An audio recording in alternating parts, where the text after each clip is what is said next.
1, 2, prova, 1, 2, sì, anche tu.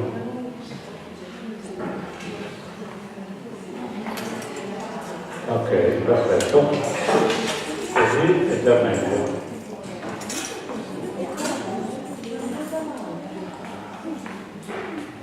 Questo poi accendi. No, lo spengo, lo accendi quando serve. No, un attimo ti presento anche io.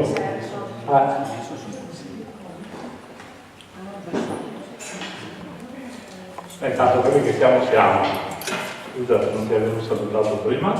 Ciao Giorgio. Perfetto, ok.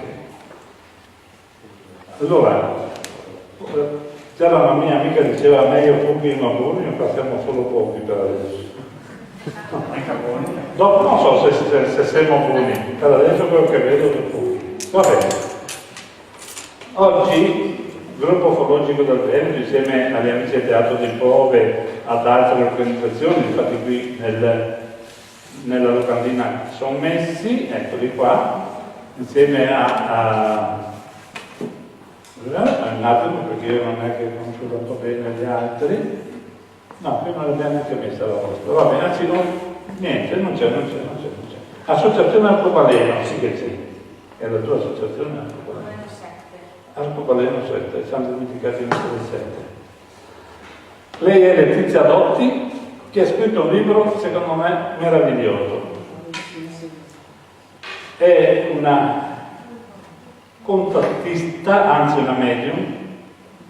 Lei riesce a captare quelle che sono le comunicazioni che gli vengono date e trasferirle nella lingua nostra. E ha scritto questo libro che non può mancare nella casa delle persone, assolutamente. Io sono abbastanza uno che crede nelle cose, però sempre voglio analizzare, voglio verificarle. Ci credo, ma voglio la prova. E leggendo questo libro mi sono accorto che ha dato tantissime risposte a quelle che erano le domande che da sempre uno si pone. Seguendo l'ufologia, perché io, essendo presidente del gruppo ufologico del Veneto, non è che poi ti fermi là. Quando capisci che la spiritualità e l'elevazione spirituale è un tutt'uno con l'ufologia, perché sennò non mi spiego come fanno. Non sono alieni, si chiamano fratelli cosmici, arrivare fino da noi e noi non riusciamo ad arrivare a casa loro. Ci sarà un motivo. Giorgio Bongiovanni mi spiegava che quando la scienza e la spiritualità si uniscono, i processi di capire le cose più nascoste che ci sono nell'universo sono celerissimi, sono velocissimi, quindi riescono a creare delle condizioni, a inventare delle cose, a captare delle cose che sono rivoluzionarie. E questo è quello che accade. Una delle domande che io mi pongo, e l'ho messa anche nel sito, sia nel sito nostro gruppo ufologico del Veneto, ma anche nel gruppo di Facebook, una delle domande che mi ponevo sempre, perché sento parlare di reincarnazione da Giorgio Bongiovanni, da Genio Siragusa, ma esiste la reincarnazione? La reincarnazione sappiamo tutti cosa vuol dire. Vivo, muoio, vivo un'esperienza spirituale e poi torno nella terra, torno a rivivere un'altra vita fino a che, e non sapevo fino a quando, perché tutte queste reincarnazioni. Il libro mi ha dato la risposta al perché della reincarnazione. Intanto, se mi dà la risposta al perché, vuol dire che anche lo spirito che lei contatta ha detto che la reincarnazione esiste. Se mi ha spiegato anche il perché, allora è chiaro che è naturale che esista. La reincarnazione non serve altro che a far sì che il nostro spirito si evolva. Cosa vuol dire si evolva? Il nostro spirito è la parte che ci ha dato Dio, che ha creato Dio, che comunque è eterna, possa accedere a gradi superiori, chiamiamo così per usare un linguaggio che è comprensibile anche a me, anche perché altri non mi conoscono. Nel momento in cui arriva a un certo punto dove il suo spirito è elevatissimo, la sua conoscenza è elevatissima, non ha più bisogno di reincarnarsi, vuol dire che lui è arrivato e rimarrà sempre spirito, ma anche in fase spirituale ha bisogno di aumentare la sua conoscenza, la sua crescita spirituale. Come fa?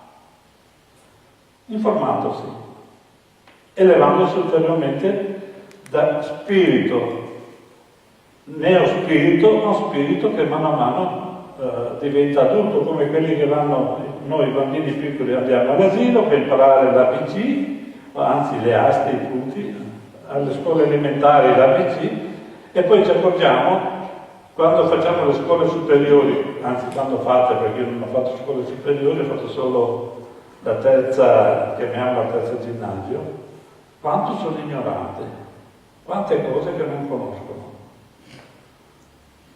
Allora cosa significa? Significa che c'è la possibilità di apprendere continuamente, apprendere cose nuove ovviamente. Un'altra domanda importante che io mi ponevo: lo spirito e l'anima sono la stessa cosa? Perché la Chiesa parla dell'anima, non parla tanto dello spirito. Quando parla dello spirito parla dello Spirito Santo, che è una cosa diversa, ma l'uomo ha l'anima che è immortale. Avevo già sentito che l'anima e lo spirito sono due cose diverse, e qui ho trovato la motivazione. Lo spirito è la parte energeticamente più evoluta, l'anima invece è quella che collega lo spirito alla terra nel momento in cui uno si reincarna. Perché noi quando nasciamo non sappiamo niente? Silvio, che il suo spirito guida, ormai era un amico, è uno dei miei pensieri, è uno dei suoi, praticamente ormai è il mio spirito. il tuo spirito guida, perché vedo che parla sempre con te. Lei dice che l'anima praticamente cosa fa? Fa uno schermo allo spirito, in modo che tutte le cose che lo spirito sa, anche delle vite precedenti, non venga fuori niente, non si sappia niente. Secondo me qui ci sono delle eccezioni che nella Bibbia non sono messe, perché quando un bambino di 3 anni mi suona una bacca al pianoforte, secondo me... quelli sono i ricordi dell'anima che in certi casi emergono molto fortemente. Vuol dire che ha fatto una breccia anche... Esatto. E quindi è ovvio che Fabrizio ma lo dice comunque. Sì, poi lo dice più avanti. Però ecco, quindi io ho avuto la conferma che lo spirito e l'anima sono due cose diverse. Quello che è immortale è senz'altro lo spirito, l'anima poi si può anche abbandonare. Nel momento in cui io ho raggiunto a livello spirituale uno stato diciamo massimo, sono al top della mia capacità, non ho più bisogno dell'anima, perché se non devo reincarnarmi non ho più bisogno dell'anima che mi accompagni nella reincarnazione. Un'altra domanda che mi assillava, per questo l'ho scritto: c'è vita dopo la morte? Se parlo spirito e anima e reincarnazione è evidente che io ammettevo che ci fosse vita, ma volevo sentirlo dire. Nel caso suo, diciamo, questo suo amico, perché faceva parte di un gruppo che avevano creato, poi una volta diventato spirito gli dà tutte le informazioni, e il fatto stesso che riesca a dare delle informazioni e le dà in maniera molto dettagliata e molto precisa vuol dire che c'è vita dopo la morte. Certo non la vita che pensiamo noi, non è che uno continua a vivere quel corpo, ma vive con l'anima inizialmente e lo spirito insieme. Poi piano piano lo spirito diventa solo. Perché si parla di vita eterna? Perché anche per i cattolici, io sono cattolico cristiano, quindi non mi esimio da questa situazione, anche i cattolici parlano della vita eterna. La vita eterna esiste, come spirito esiste. come corpo no, perché moriamo. Cosa c'è di Dio in noi? Lo Spirito.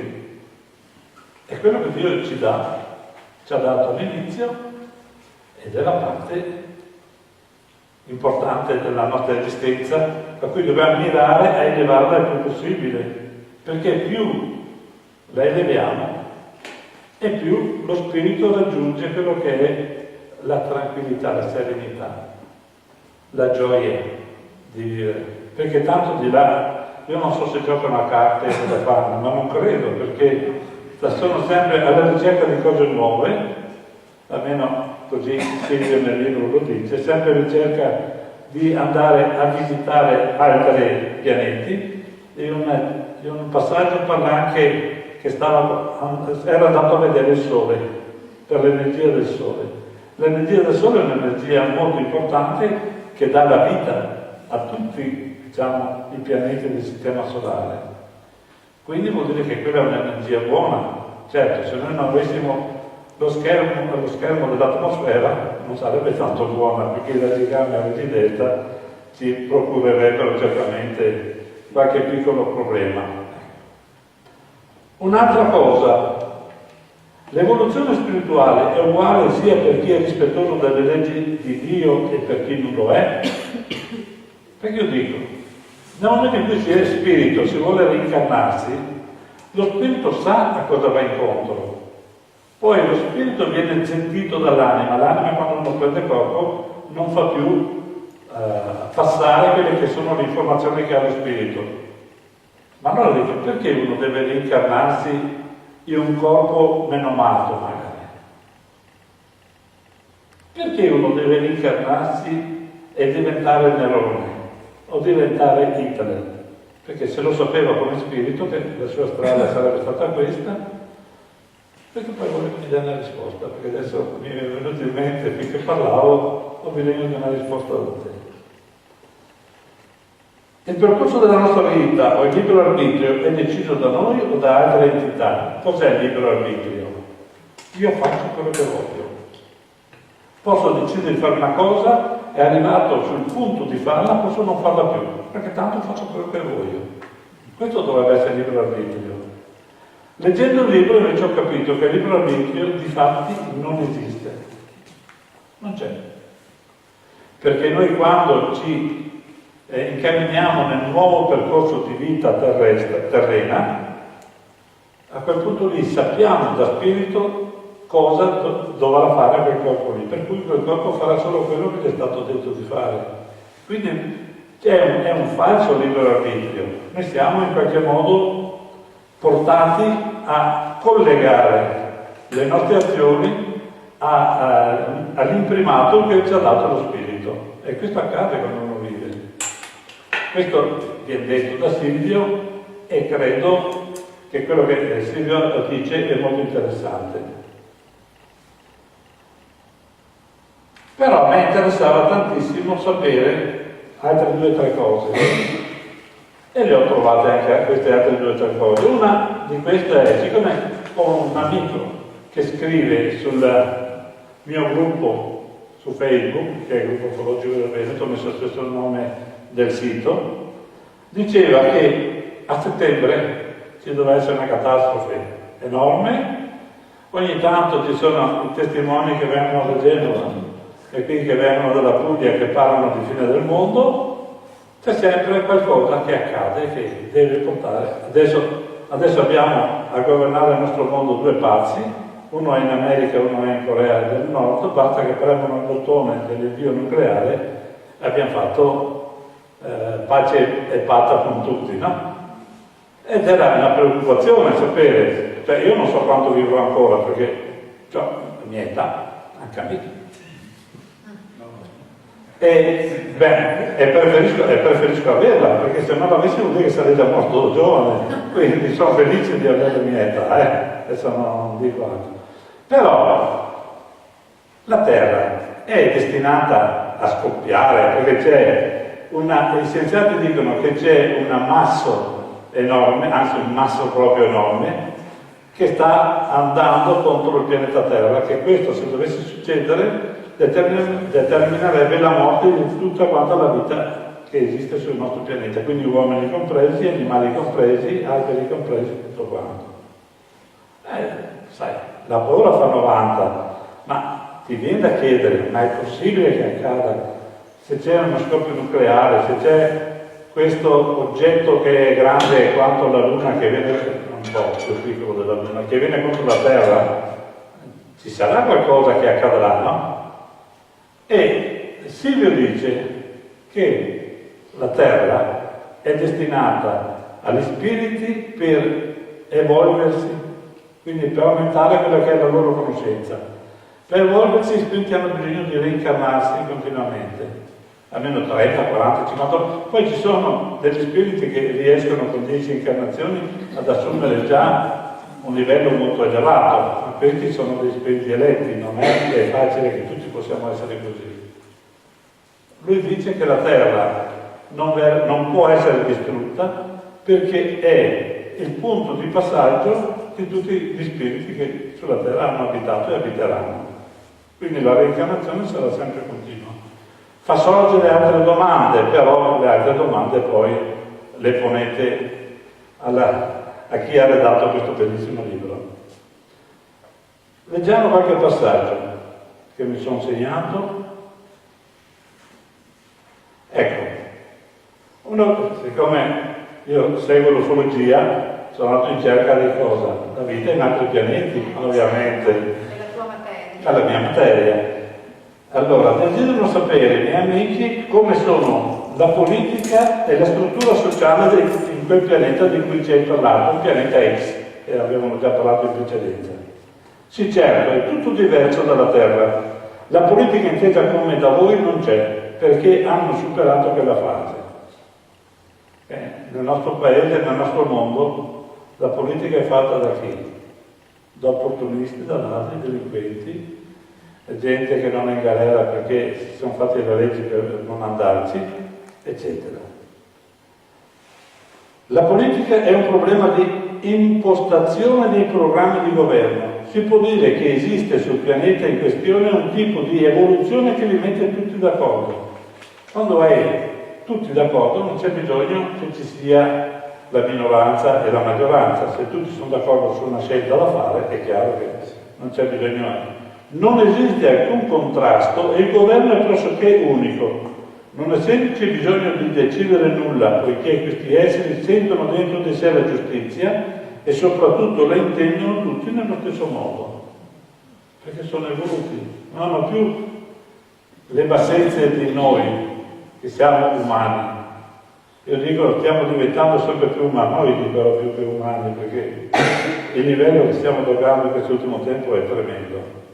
Conducono una vita molto pacifica, lavorano per uno scopo comune che è il progresso della loro società. È il socialismo reale, è molto meglio,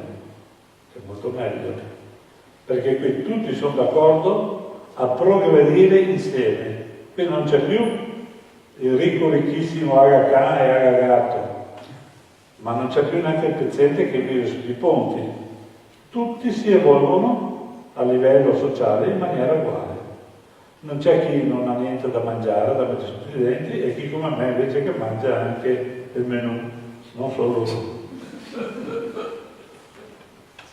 Un'altra domanda che mi ha incuriosito un po' pruriginosa.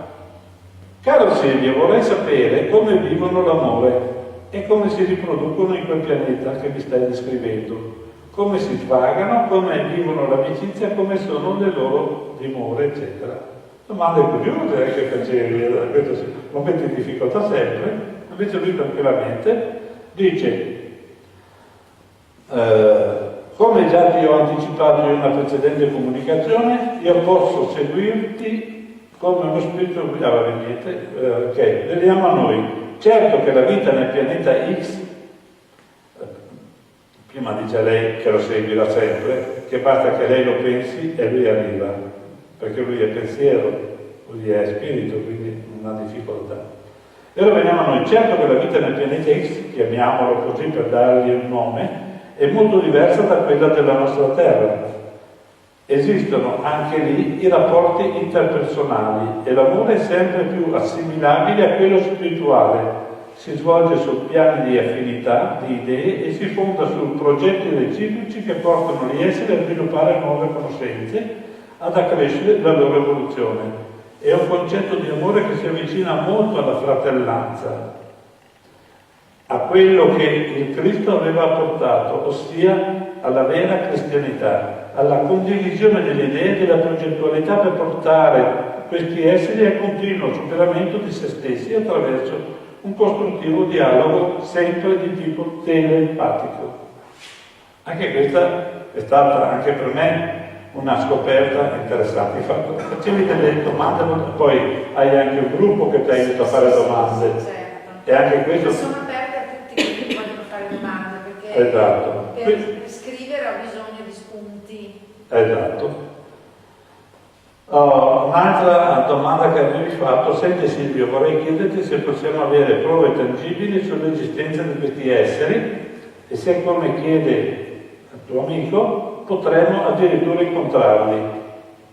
Certamente per voi è possibile stabilire un contatto e avere le prove che esistono, ne vedrete delle belle, è previsto un piano per voi molto interessante. Apro una parentesi, solo per voi del piccolo o anche per noi?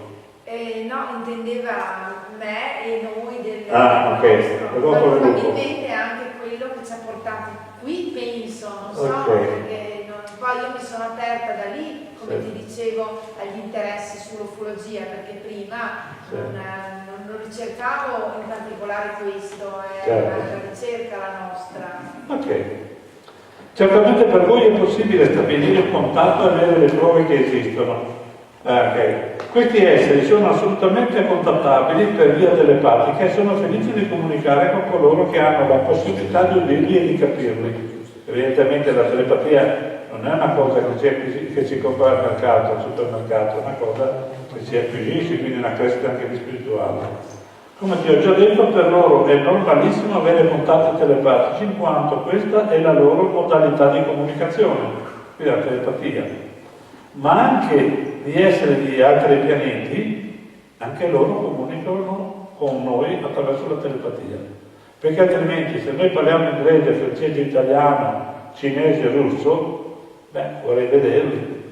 Mentre attraverso la telepatia loro inviano il messaggio al nostro cervello, ma l'inviano che noi possiamo capirlo nella nostra lingua, non c'è problema. Il messaggio telepatico è comprensibile a chiunque. L'universo, le dimensioni, gli stati di coscienza, lo spirito. Non è troppo lungo questo, che non la leggo. La faccio leggere a voi quando acquistate il libro. Questa è un'altra parte che mi interessava.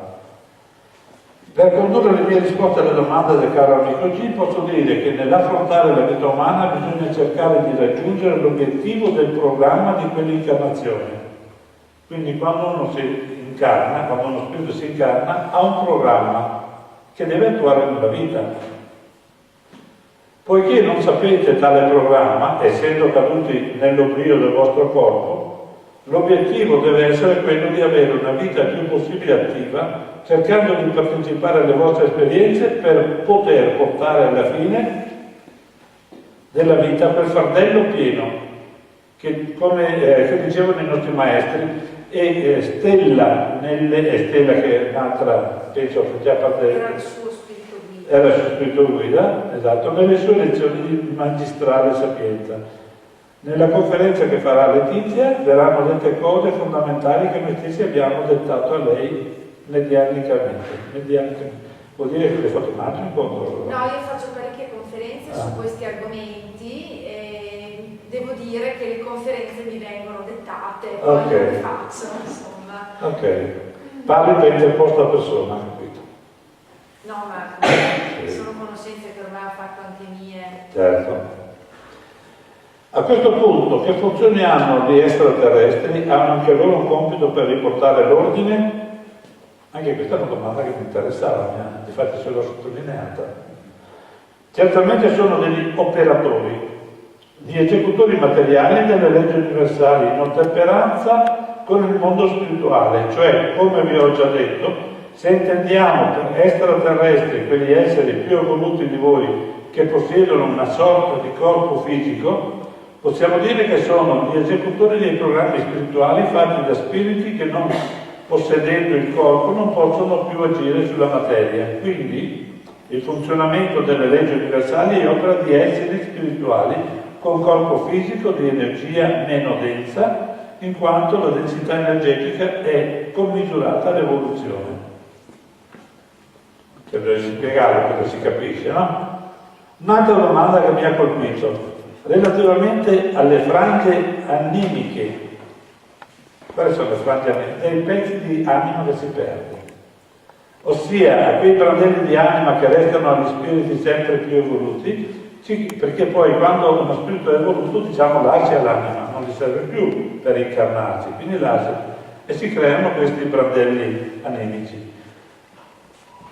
Cosa accade quando devono prendere corpo? Come possono incarnarsi se la loro anima è molto rarefatta?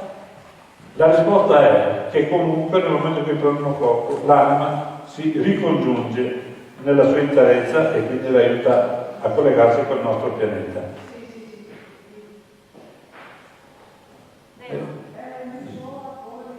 Andiamo avanti ancora un attimo. Eccola qua.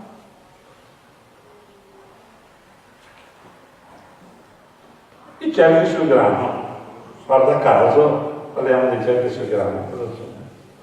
Domanda, caro Silvio, stiamo organizzando degli incontri per cercare di capire meglio e di più i fenomeni che avvengono sulla nostra Terra relativamente ai cerchi nel grano e ai globi di luce. Globi di luce intendete Orbs? Sì. Ah, ok. Chiedo a te cosa puoi dire in proposito. Il nostro impegno è anche quello di dimostrare l'esistenza di altre realtà cosmiche con il tuo aiuto probabilmente ci riusciremo. Certo, mia cara, sono spesso fenomeni paranormali, anche se, come tutte le cose, esistono le falsificazioni.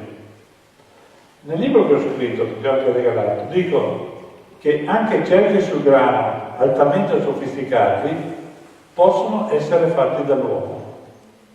Ci sono delle persone che riescono a fare cerchi sul grano meravigliosi. Per scoprire se il cerco di grano è fatto dall'uomo o da esseri o dai fratelli cosmici, per capirci, ci sono 6 regole. Se noi analizziamo la Terra, analizziamo l'ambiente, è possibile analizzare compiutamente queste cose qui. Dopodiché andiamo avanti sulla risposta che ci dà lui. Sono prodotti da esseri di altri pianeti, quindi per quanto riguarda i cerchi nel grano sono prodotti da esseri di altri pianeti che lanciano messaggi simbolici con significati precisi all'umanità della Terra. Chi mi conosce sa che da sempre io ho detto che i cerchi nel grano sono dei messaggi che vengono inviati da abitanti di altri pianeti all'uomo. E tutti i cerchi sul grano sono stati in qualche modo compresi il significato di quei cerchi sul grano. Naturalmente la scienza e la politica ufficiale, l'orientamento dei governi è quello di occultare il più possibile alla coscienza umana tali fenomeni, anche se alcuni di loro ne sono a conoscenza. Difatti, negli Stati Uniti d'America ci sono tantissimi filmati, e qui abbiamo testimonianze dal colonnello Corso quando è venuto a Padova e da altri, che hanno raccolto migliaia e migliaia di filmati su incontri con questi dischi volanti. Migliaia, non uno o due. E lo dicono dei piloti d'aereo. I piloti d'aereo hanno bisogno, una volta ogni 6 mesi, di passare un esame per vedere se sono mentalmente e psicicamente a posto oppure no, perché i piloti d'aereo hanno in mano un attrezzo che non costa come un motorino, costa tantissimi miliardi a volte, e quindi vengono controllati che siano delle persone capaci di gestire quello che è l'oggetto che hanno.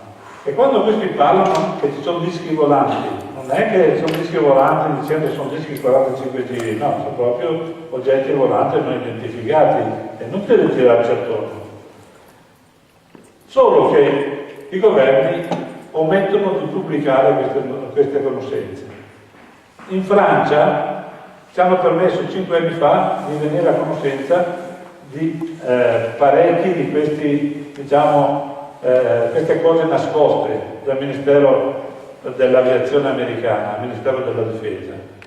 In Spagna invece hanno dato già 20 anni fa la possibilità di conoscerli.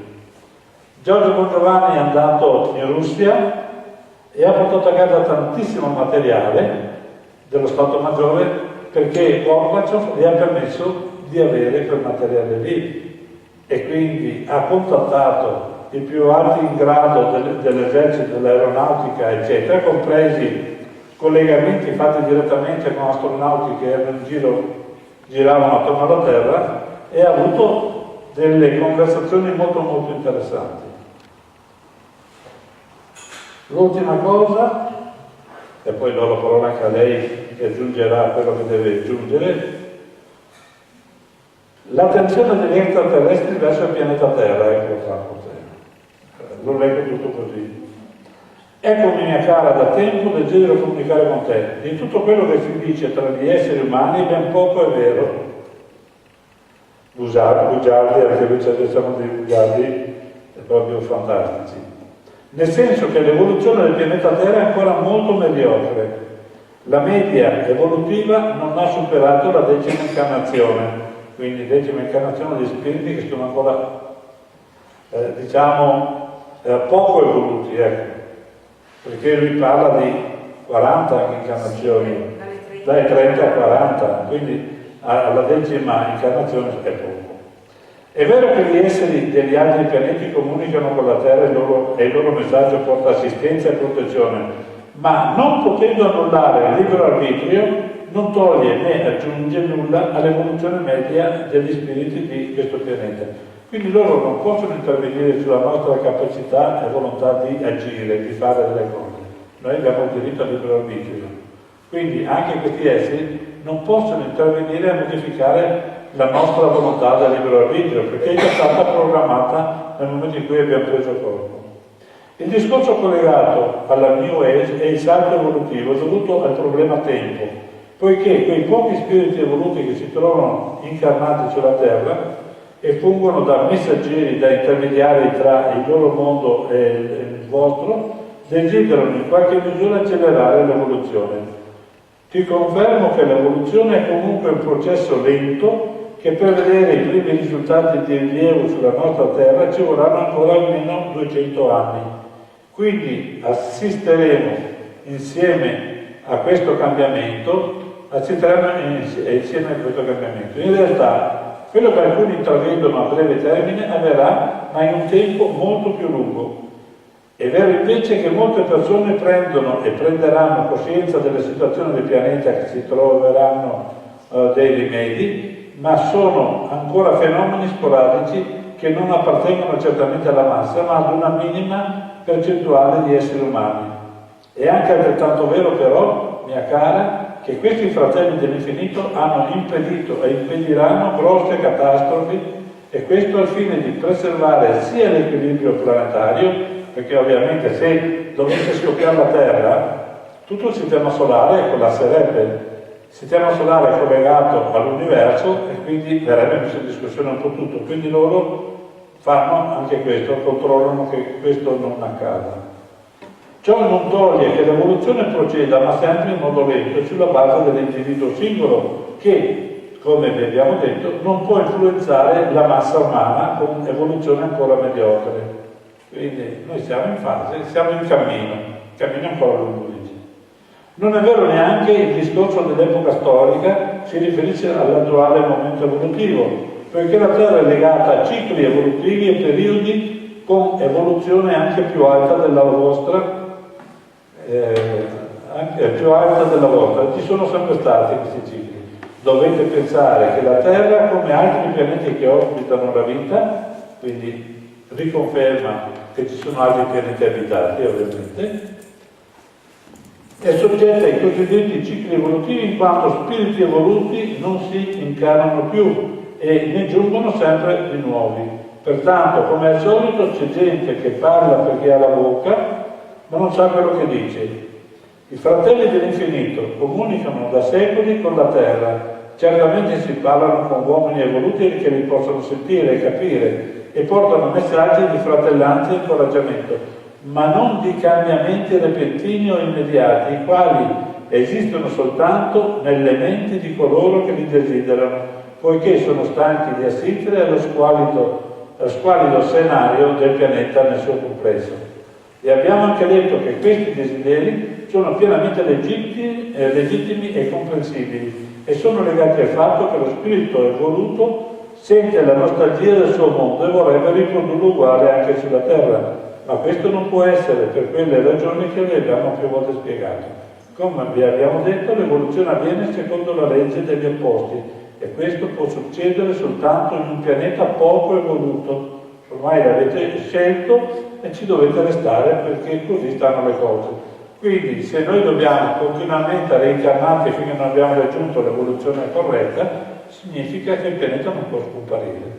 E questo ha dato almeno una tranquillità in mezzo a tante domande che ho trovato risposta anche a questa mia preoccupazione che avevo, perché di tutti, perché senti sempre dire ma se succede, se questi fanno scoppiare la bomba atomica non scoppierà, perché interverranno loro a proteggere il pianeta dalla bomba atomica, semplice. Questo è quello insulto che ha voluto dire, perché quei matti che abbiamo a governare il mondo, questo potrebbe accadere, non accadrà, quindi mettiamoci pure in pace, cerchiamo di evolverci anche noi e stiamo tranquilli. Comunque il libro è di un interesse enorme.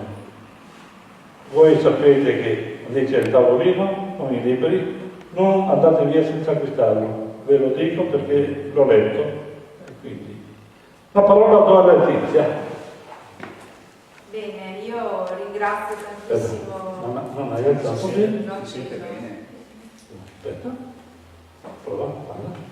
Ringrazio tantissimo Silvano per la collaborazione e soprattutto per il parere che ha dato sul libro. Non è un libro che ho scritto io, l'ho scritto medianicamente sotto dettatura di questo grande esperto di medianità, Silvio Ravardini, che è stato un po', diciamo, il mio maestro, più che altro il mio scopritore, ecco.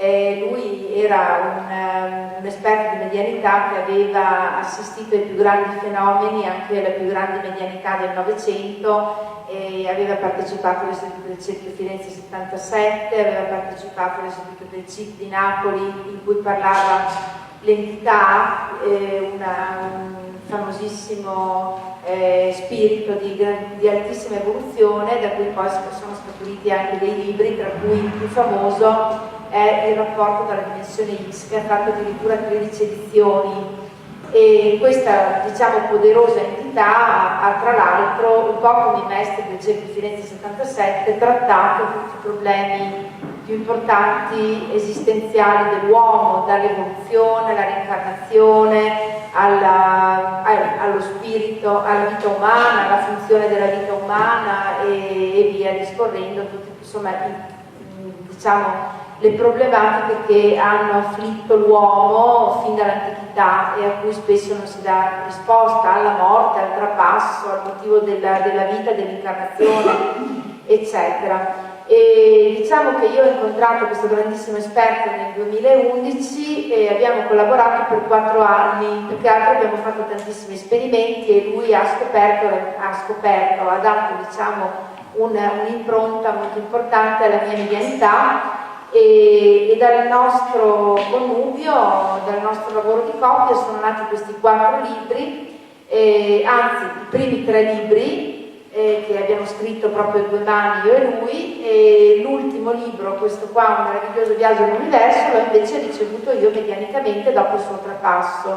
Lui è trapassato nel 2015 a quasi 90 anni e in tutti questo tempo, che tra l'altro è stato anche abbastanza breve, solo 4 anni ma molto intensi di collaborazione, noi ci siamo posti tante domande, abbiamo affrontato tante problematiche, tutti e due veniamo dalla ricerca in campo spirituale, una ricerca per me di quasi 40 anni, per lui praticamente di tutta la vita, E quindi diciamo che tutti questi problemi che sono stati, queste domande che vi sono state poste, un po' da me, un po' da alcune persone del nostro gruppo, perché abbiamo fondato un circolo medianico in cui riceviamo comunicazioni di alto livello dai maestri, quindi chiaramente io comunico con dei maestri di alta evoluzione che ci danno tante spiegazioni e che rispondono a tante domande. E diciamo che a queste domande avevamo dato risposta anche noi due nella nostra collaborazione, nel nostro rapporto di amicizia che è durato proprio questi 4 anni, e da questo progetto che ci dicevano era nato nel mondo dello spirito quando ancora eravamo anime, è stabilita questa collaborazione che deve continuare anche dopo il suo trapasso. Infatti proprio lui puntuale, dopo il suo trapasso, ha cominciato a comunicare con me. Io scrivo medianicamente da sola, cioè quindi non ho bisogno di una catena per fare delle sedute o di altre energie, ma semplicemente di domande. Alcune le ho fatte io, altre le hanno fatte i componenti del nostro gruppo, e abbiamo avuto queste risposte che insomma direi sono abbastanza esaustive e profonde su questi argomenti, su queste domande che ci siamo posti veramente, ci eravamo già posti durante la sua vita terrena. E la cosa curiosa è che io continuo ancora a scrivere, e quindi ogni volta che ho delle domande o qualcuno di noi ha delle domande io gliele pongo, e ricevo sempre dei messaggi di 6-7 pagine scritte così in maniera molto veloce a mano, che poi dopo noi andiamo chiaramente a scrivere a computer, e che poi io ho preso tali e quali con le date in cui le avevo ricevute e ho riportate nel libro, e continuerò, penso, anche a riportare in altri libri quando avrò materiale sufficiente per pubblicarne un altro. Quindi diciamo che è una collaborazione veramente molto, molto inusuale, cioè io da questa parte, loro dall'altra parte, ci dicono che la medianità, la vera funzione della medianità è quella di portare la parola dello spirito all'uomo e di aprire quelle coscienze che sono già pronte per essere risvegliate. Quindi comunque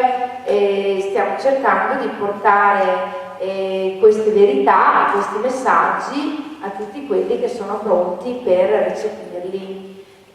Quindi mi auguro ovviamente di continuare questo lavoro, perché è un lavoro interessante. Ovviamente non siamo in tanti che seguiamo queste cose, però chi le segue ne può sicuramente conseguire un grande beneficio, e per la sua crescita personale, e per la sua cultura, e per la sua ricerca. Quindi direi che così con questo ho concluso. Se avete qualche domanda, anche perché grazie alla collaborazione dell'amico Silvano ho avuto sono stata felice appunto che abbia presentato lui il libro, perché è un libro che io ho scritto medianicamente, che certamente sento, però non avendolo scritto io ho piacere che magari una persona esterna possa cogliere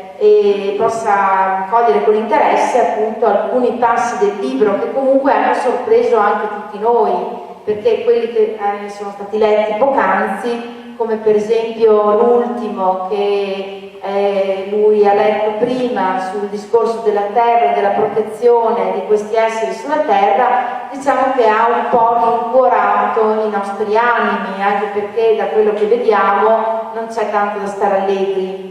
E loro, devo specificare una cosa, non hanno detto che, tra l'altro ho imparato una cosa molto bella, non chiamiamoli più alieni ma fratelli cosmici. Secondo me è il termine più giusto e più consono alla realtà, perché alieni sembra quasi che siano dei mostri, invece forse magari da parte loro i mostri siamo noi. Quindi direi che questo libro è interessante soprattutto perché dà delle risposte a delle domande che noi spesso ci poniamo: ma dove finiremo in mano magari a questi governi in cui alle volte ci sono veramente dei personaggi un po' pazzoidi che gestiscono delle situazioni così delicate?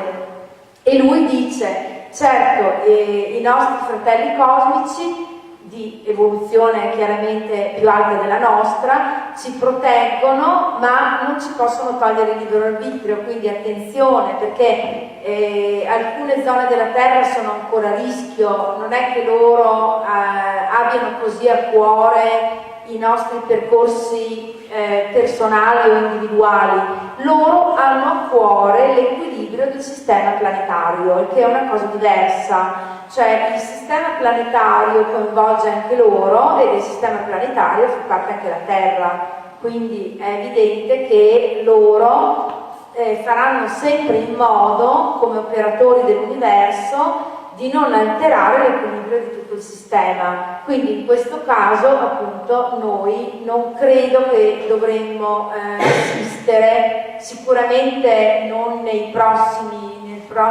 2, 3, 4 mila anni, alla fine della Terra. La Terra è un pianeta che viene mantenuto anche qui per un problema evolutivo e anche qui per un problema di tipo universale.